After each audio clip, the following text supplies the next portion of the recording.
Hello my crafty peeps, it's Cheyenne from ecdesignstudios.com.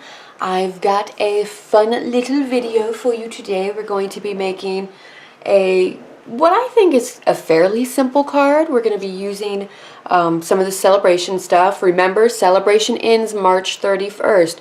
So if there's any of those products that you wanted, you get those free with every $50 you spend, you get one of those free items. They are while supplies last now. They're not going to be doing any reordering of products. So, it is the last month. This is also the last month to join up to become a Stampin' Up demonstrator and receive 2 additional free stamp sets. So if you want to do that, if you want to join my team, all you have to do is head over to ecdesignstudios.stampinup.net. The link is in the description bar. Head over to that Join My Team button and just click on that and follow the instructions there. If you have any other questions, feel free to contact me about that. Alright, so we're also going to be using March Stamp of the Month. That is Dragonfly Dreams in this card. I'm loving this stamp set, and the Detailed Dragonfly thinlits are gorgeous. Love it. This is a wonderful set. It's so many occasions. I love it. Alright, so we are actually only going to be using this little bee guy, this little detailed bee from this set. Gorgeous. Can't wait to show you it. Because we're using a thinlit, you're going to need your big shot, and because this is kind of intricate, I do recommend the precision base plate and the die brush just to help get everything out. You don't have to have the die brush. I just find it makes things a lot easier. And again, you don't have to have the precision base plate, but it makes things easier. So, it's up to you at that point. Alright, ink colors that we are going to use: Archival Basic Black, So Saffron, Soft Sky, and Pink, let me switch that around, Pink Pirouette. I'm kind of in a spring sort of mood. Like, I got a taste of the warmer weather when we went down to Florida, and so I need it to happen. You're also going to need your Sponge Brayer. These do come more of a white shade. Mine is stained from the brayer work that I do. I love these. If you want that ink blended look, these are pretty essential to getting that with the Stampin' Up inks. So buy them. You get, I believe, 2 handles. It's 1 or 2 handles, and you get several of the sponges. But again, you can reuse these. Rinse them under warm, little bit soapy water, little bit soapy, and you get them clean. Alright, our papers. We're using the Inside the Lines paper. This is Celebration product. It comes in 12 by 12 sheets. I believe it's 3 designs, and you get 4 sheets of each design, and they're all just these lovely images that you can color in however you want. Markers, the watercolor pencils, the technique I'm going to show you today. Lots of different options, and these are meant to go with different products in the occasions catalog. So this little bee, it goes perfectly with the Dragonfly Dreams. Like, it's that same little bee there. See him? See him? See the little bee? Yeah. So we'll be doing that. All right, this is cut at, let me get my measurement, 3 3/4 by 3 3/4. And then we've got a piece of basic black cardstock, and this is 3 7/8 by 3 7/8. How do you find a 7/8? Alright, so let me bring this in just to show you on this. So you see there's different markings in here. So, alright, obviously that little one, that's the 1/2 inch mark. I think everyone understands that. And the next size is the 1/4 inch mark. And then the next size down, those are your 1/8 inch marks. So 7/8 would be like, actually 3 7/8 is this one right here. So it's not that little guy, that's the 1/8 inch. It's that little guy right there, that's the 7/8 inch. Yeah, 1/8 inch. And then the 16th inch, sorry. It has to do with numbers. Me and numbers, we don't always get along. I admit to that, I own up to it. Alright, we're also going to need a scrap piece of basic black to cut out our little bumblebee, and a piece of So Saffron that is 5.5 by 8.5, scored at 4 1/4. Alright, and Remember, when you score, you've got the little indent there, and then you've got the side that pops out. Make sure the side that pops out is going to be in the center. So we'll go ahead and fold that over. Get our bone folder. My next order, I really need to get a new bone folder. This one's starting to get a little jagged and everything. All right, you're also going to need dimensionals. Let me find a sheet here. Dimensionals and your SNAIL adhesive. All right, so we've got that set up. Let's go ahead. Actually, let's go ahead and do our bumblebee. Let's get that out of the way. I can't pick them up from the table. There we go. Got them from the table. All right, let's bring over big shot. All right, so I've got my precision base plate just on my magnetic platform because I love them both, and I find that this gives just like the perfect amount of pressure. Some people say don't do this. It's up to you. I find it's fine, so I'm gonna do it. All right, so I've got magnetic platform, precision base plate, my basic black cardstock, my bumblebee thinlit, and a cutting plate, and we're just going to run that through. And on the precision stuff, I like to go ahead and put it through twice just to make sure. And then that's it for our big shot. We can set that aside. All right, so you see here, like it's all stuck in there. So now we're going to get our die brush, which I actually see all the way over on the other side of my art room. So I'm gonna have to go and grab that. Hold on just a second. Okay, I've got the die brush, and it comes with this little foamy, spongy thing. Can y'all hear my kitty? That's my Benchy boy. He's demanding attention. All right, so all you do, you've got your die on the little spongy thing, and you're just going to lightly go over it. You don't want to add too much pressure, but this is just going to help to pop out all of the little intricate inside cuts. It also kind of helps to pop it up away from the die too. So that's what's kind of nice about this. This is the first time I've used this thinlit, this particular die, so I find sometimes when you first use them, the paper does tend to get like stuck in there just a little bit more, but it's alright. So there we go. Oh my god, look at that little bumblebee. Isn't he so cute? I'm gonna call him Bert. Bert the bumblebee. Alright, so that's it for that. Didn't that make it like a lot easier than like sitting there and, you know, poking out all those pieces and then trying to peel that out? Alright, so next up, let's get our piece of Inside the Lines paper, and we're going to go ahead and get our inks already, our pastel colors. Alright, and I'm going to start, I always try to start with the lightest one, and generally speaking, that's yellow. I'm just going to rub off my sponge brayer just to make sure there's no extra color on there, and there's not. So what I'm going to do is just pick up the color, and you can see as I'm going, I'm lifting up that sponge brayer so I can get that color on all of it. If you just go like that, you're only getting it on a small portion of it. So you got to remember to lift up. So I'm just going to kind of go right in the middle here, just fairly lightly. I want nice soft edges, so I do find that if you start out light and slowly build up your color with this technique, let me bring you in a little bit. Here we go. So almost no pressure at first.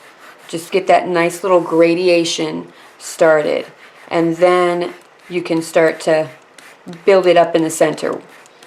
Carefully, you know, it's a lot easier to not have lines than to try to blend out lines.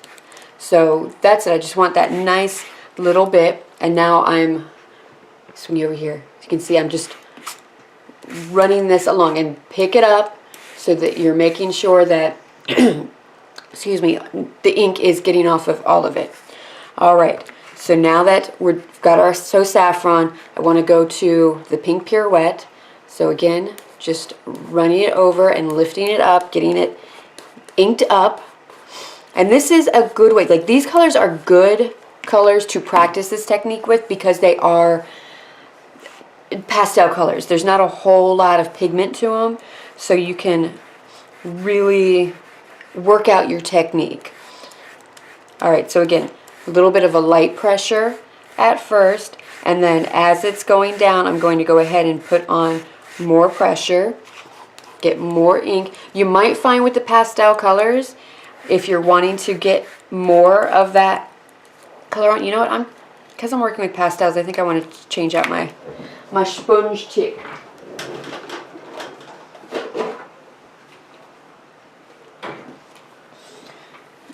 For something fresh, because I kind of feel like it's bleeding a little bit. It's getting a little muddy. So you can see, like, I've just inked that up with color, and you can't really tell too much. So, all right, getting on some of that Pink Pirouette. Here we go. So on camera, this is going to show up as not really pigmented. I hope in the pictures you'll be able to see a little bit more. And note how I'm kind of going in like a little bit of a V. That's also going to kind of help to blend your shades. Alright, so I'm wiping off the Sponge Brayer, and then we're going to go in with our Soft Sky. And this is just going to be a nice, soft, subtle color. I'm just going to go in.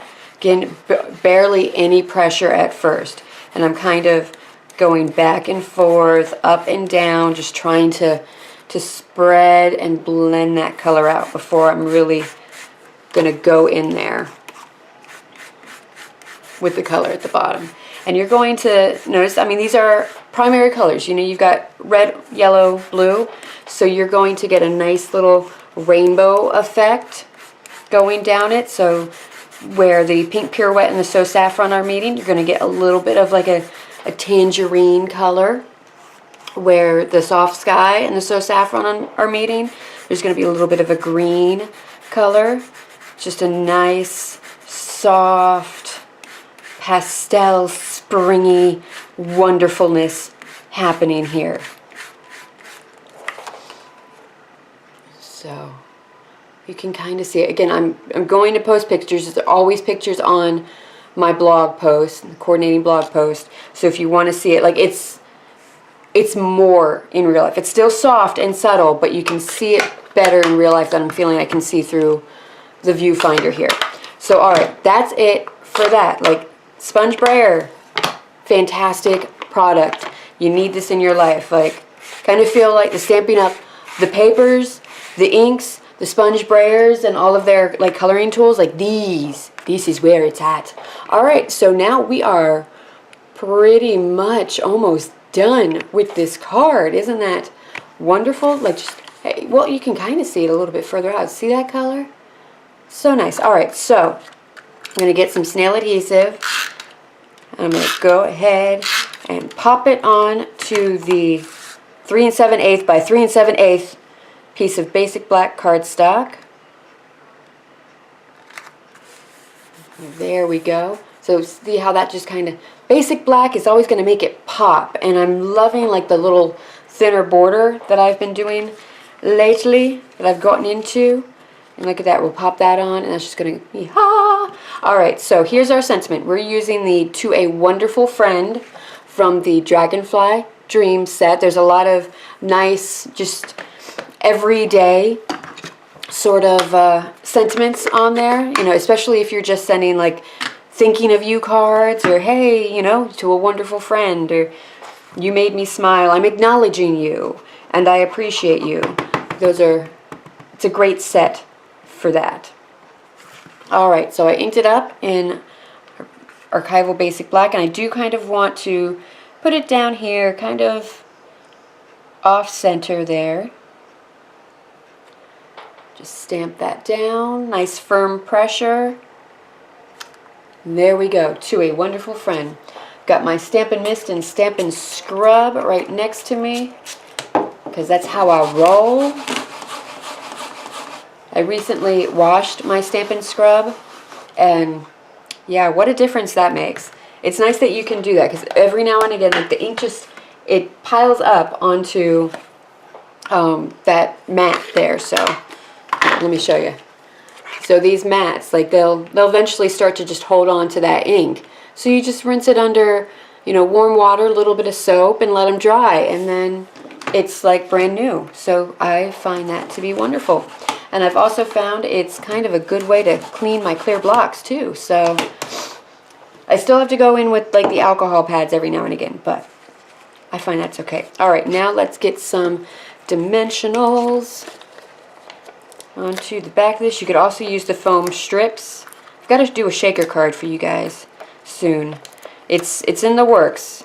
I think probably next week you'll see it. Next week from when you are watching this video, which is also going to be, you know, actually next week too. So it's going to work out either way. So I'm thinking maybe a little cool treats and shaker card. I've got the sprinkles, embellishments. So I want to play around with those and have some fun with those. Alright, so there we go. We're just going to pop this on. There we go. And now we've got our little guy here, and I think he's going to look perfect right over here. And I want to use a dimensional, but I'm going to have to do some cutting on these dimensionals. So I've got one of the little end pieces, and I'm just going to cut that little end piece right in half. Just going to stick it right there. And pop Bert. Okay, how did the foam backing, or the paper backing did not come off. Alright, there we go. Alright, Bert, welcome to your new home. Do you like it there? Do you enjoy it? There's some flowers that you can go at. So, alright, that is it for this card. Like, isn't that just so nice and simple? So, trying to get everything evened up for you. Moving that camera around really squiggled the lines, didn't it? So, alright, that's it for today's card. Thank you so much for watching. If you liked what you saw, please remember to like and subscribe. I'm going to zoom you in so you can see it a little closer. Alright, again, last month for sale-a-bration, last month to become a Stampin' Up demonstrator and get the 2 free stamp sets. So, I'd love to have you on my team. Don't forget about the March Stamp of the Month. For all you have to do to qualify for that is spend a minimum of $35 in my online store before taxes and shipping, and use the hostess code for this month, and I will send you a free card kit. You will need some supplies. You will need the Dragonfly Dreams stamp set. So, alright, that's that. Let's see. I am now selling Disney vacations. So if you need help planning and booking your Disney vacation, give me a holla and I can help you with that. It's no additional charge to you, and you get some really good insider knowledge. I've got years and years and experiences of going there and everything. Alright, so anyway, enough shameless self-plugs. Thank you again for watching. Until next time, happy crafting. Bye!